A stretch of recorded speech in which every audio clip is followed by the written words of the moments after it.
இந்திய கம்யூனிஸ்ட் மூத்த தலைவர் தா பாண்டியன் சென்னையில் செய்தியாளர்களுக்கு பேட்டியளித்து வருகிறார். அதன் நேரடி காட்சிகளை பார்த்தோம்.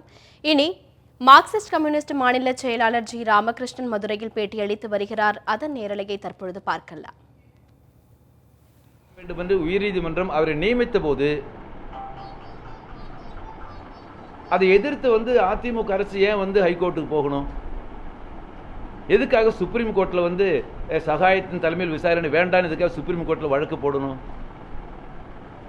மாநில அரசனுடைய வழக்கை தள்ளுபடி செய்து உச்சநீதிமன்றம் சகாயம் தலைமை விசாரணை நடக்கட்டும்னு ஜட்ஜ்மெண்ட் கொடுத்தாங்க. இதெல்லாம் செஞ்சிருக்க வேண்டாமே?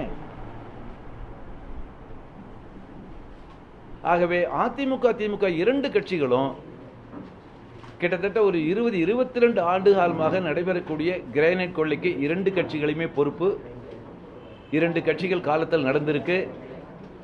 ஒரு 2 வருஷம் 3 வருஷத்துல சகாயம் 16,000 கோடி ரூபாய் அரசுக்கு இழப்பு ஏற்பட்டுன்னு அனுப்பினார். ஆனால் இப்போ முழுசா ஆய்வு செய்து கிடைத்த தகவலின் அடிப்படையில் உயர்நீதிமன்றத்தில் சகாயம் சமர்ப்பித்திருக்கக்கூடிய அறிக்கையில் அவர் சொல்வது அரசுக்கு 1,06,000 கோடி ரூபாய் இழப்பு ஏற்பட்டிருக்கு.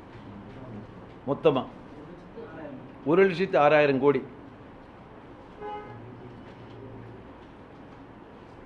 அப்ப 20 வருஷத்துக்கு மேல இந்த கொள்ளை நடக்குதுன்னு சொன்னா, இந்த 20 வருஷத்துல 91 நடக்குது. 3 முறை அதிமுக ஆட்சியில் இருந்திருக்கிறாங்க, 10 வருஷம் திமுக ஆட்சியில் இருந்திருக்கிறாங்க. இந்த 2 ஆட்சி காலத்துல கிரானைட் முறைகேட்டுக்கு உதவி செஞ்சிருக்கிறாங்க, தாது மணல் கொள்ளைக்கு உதவி செஞ்சிருக்கிறாங்க.